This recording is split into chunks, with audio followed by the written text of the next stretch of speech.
আসসালামু আলাইকুম। ম্যাজিক মেথের আরেকটা ভিডিওতে আপনাকে স্বাগতম। আপনি যদি নবম এবং দশম শ্রেণীর শিক্ষার্থী হয়ে থাকেন, তাহলে গুণোত্তর ধারাটা আপনার জন্য খুব বেশি ইম্পর্টেন্ট। আমরা নিয়ে আসছি গুণোত্তর ধারা সবগুলো অঙ্ক সহজ নিয়মে কোন প্রকার সূত্র মুখস্থ করা ছাড়াই আমরা সমাধান করতে পারবো। তাহলে চলুন শুরু করি।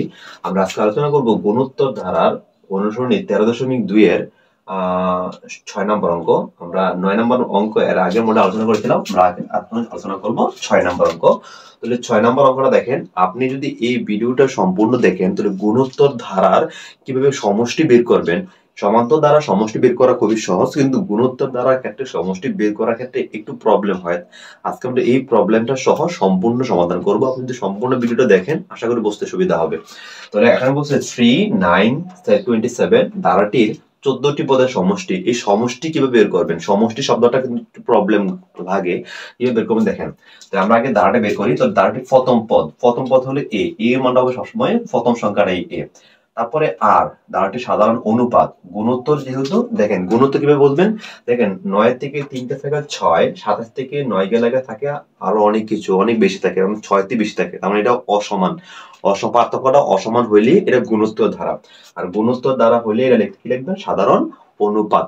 আর সাধারণ অনুপাতটাকে আর, সাধারণ অনুপাতটা মানে হলো আর। এবার আর এর মানে কি বের করবেন? অবশ্যই আপনারা জানেন, প্রথম পদটা যাবে নিচে মানে 3 যাবে নিচে, দ্বিতীয় পদটা যাবে উপরে। সব সময় যে কোনো সময় আপনি গুণোত্তর দ্বারা ক্ষেত্রে আর এর মানটা বের করেন, অবশ্যই প্রথম পদটা মানে প্রথম যে সংখ্যাটা নিচে যাবে এবং দ্বিতীয় যে সংখ্যাটা উপরে যাবে। এবার দেখেন কে বড়? 3-এর চেয়ে 9 বড়। কাটাকাটি করে যে সংখ্যাটা হবে ওই সংখ্যাটা উপরে বসবে, কারণ উপরে 9। তাহলে 3 দ্বারা 9 রে কাটলে কত হয়? 3 3 9, 3 হয়। তার মানে আর এর মানটা পেলাম 3 পাইলাম। এবার আসেন আমরা সমষ্টি বের করব। সমষ্টি মানে হচ্ছে এসএন। সমষ্টি মানে হচ্ছে এসএন। আমরা সমষ্টি বের করব কিভাবে একটু খেয়াল করেন। যদি একটা एग्जांपल মনে রাখবেন, আর এবং 1। আমরা একটা নোট করি, এখানে একটা নোট করি, আর এবং 1। আবার লিখি আর এবং 1। এর দেখেন আমি এখানে দুটো চিহ্ন ব্যবহার করছি, একটা হচ্ছে লেস দেন আর একটা হচ্ছে গ্রেটার দেন। আপনারা তো লেস দেন এবং গ্রেটার দেন অনেকেই বুঝতে একটু কষ্ট হয়, আমি একটু সহজ করে বলি। একটা বড় চিহ্ন, একটা ছোট চিহ্ন। বড় মানে কি? যে এই যে চিহ্নটা যেদিকে থাকে সে বড়, আর এর বিপরীত যে থাকে সে হচ্ছে ছোট। দেখেন এখানে এই চিহ্নটা কার দিকে আছে? আর এর দিকে, মানে আর হচ্ছে বড়। হ্যাঁ, এখানে দেখেন এই চিহ্নটা কার দিকে আছে? 1 এর দিকে, 1 হচ্ছে বড়। তার মানে দুইবার, এখানে দুইবার একটা জিনিস আপনাকে টপিকটা বুঝতে হবে। দুইবার না, আপনি একবারই বুঝবেন। তবে এখানে কি বুঝতে হবে? কে বড়, 1 বড় না আর বড়? এখন প্রশ্ন, আমি কিভাবে বুঝবো যে আর বড়? আপনি ওই যে এখান থেকে দেখবেন, দেখেন আর এর মানটা কি হয় থাকবে এখানে? 3। 3টা কিসের? অবশ্যই প্লাসের। তাহলে এখানে 3টা হলো প্লাসের মানে 3। তাহলে কে বড়? একের থেকে 3 বড়। দেখেন এই জন্য আর এর মানটা যদি মাইনাসের হইতো অবশ্যই 1 বড়, কারণ মাইনাসের সংখ্যা চেয়ে 1 এর সংখ্যা কি বড়। এখানে কে বড়? 3। আর এর মানটা 3। 3 মানে কি? 3 মানে হচ্ছে আর এর মানটা 3। তাহলে আর এর মানটা হলো একের চেয়ে বড়। যখন আর এর মানটা একের চেয়ে বড় হবে তখন হবে এ, আর আগে হবে আর টু দ্য পাওয়ার n - 1 আর -1। হ্যাঁ, যখন আর এর মানটা মনে করেন -3, -3 আর 1 হলো প্লাসের, তার মানে মাইনাসের চেয়ে প্লাসের 1 বড়, তার মানে এই জন্য দেখেন 1 বড়।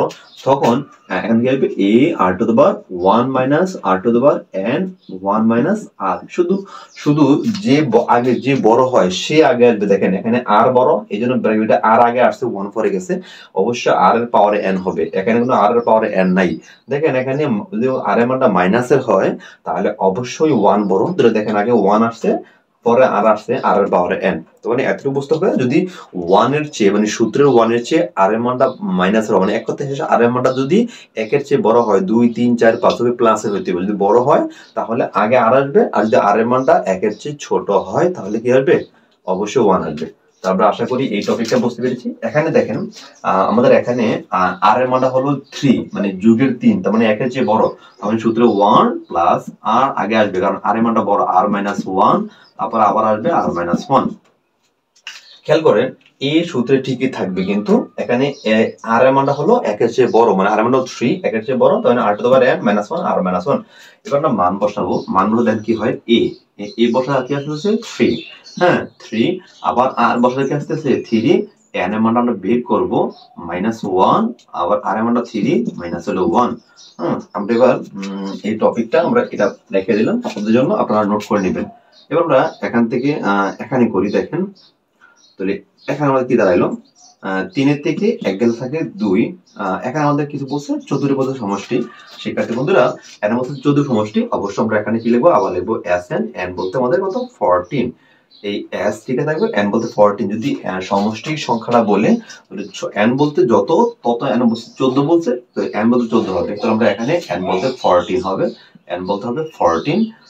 আমরা এবার এখানে লিখবো, দেখেন 3, নিচে 3 থেকে 1 বিয়োগ করে কত হয় 2। হ্যাঁ, তারপর হচ্ছে 3, তারপর আপনার কি লিখবো 14। এখানে 14 যদি আপনি চান, আপনি যদি বলেন যে না আমি এটা আনসার দিয়ে দেবো, তাহলে 3/2 আর পাশে আমাদের 3/14 -1 এতটুকু আনসার দিতে পারেন, তাহলে আপনারও চলবে, সমস্যা নেই।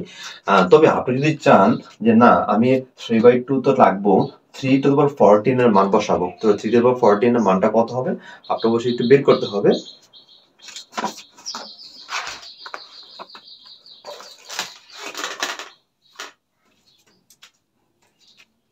শিক্ষার্থী বন্ধুরা, আপনারা যদি এখানে আনসার দিতে চান তাহলে সেটা আনসার হবে। যদি বলেন না আমরা এরা আনসার এখানে দিব না, আমরা আনসারটা এটা বের করব, তাহলে আপনারা কিভাবে বের করবেন একটু দেখেন। তাহলে এখানে 3 নিচে হবে 2, নিচে হবে 2, উপরে 3 হবে। এবার 3/14 বের করবেন, 3 লিখে পাওয়ার দিবেন 14, 3 লিখে পাওয়ার দিবেন 14। এই যত মানটা আসে ওই মানটাতে 1 বিয়োগ দিবেন, তাহলে বিয়োগ দিবেন 1। 1 বিয়োগ দেওয়ার পরে এই মানটা কিন্তু গুণ হবে কার সাথে, উপর সাথে, তাহলে গুণ হবে 3, গুণ হবে আবার 3।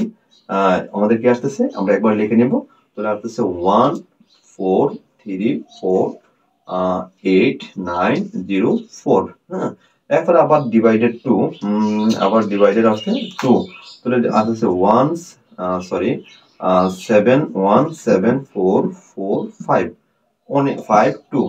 তারপর অনেক বড় সংখ্যা। আপনি যদি চান এখানে আনসার দিতে পারেন, যদি না আপনি মান বের করবেন অবশ্যই বের করতে পারেন, তবে অবশ্যই এটা ডেফিনেটলি প্রয়োজন হয় না, আপনি এই মানটাই বের করে রাখেন। আশা করি আপনারা এই সমষ্টির অঙ্কটা বুঝতে পেরেছেন।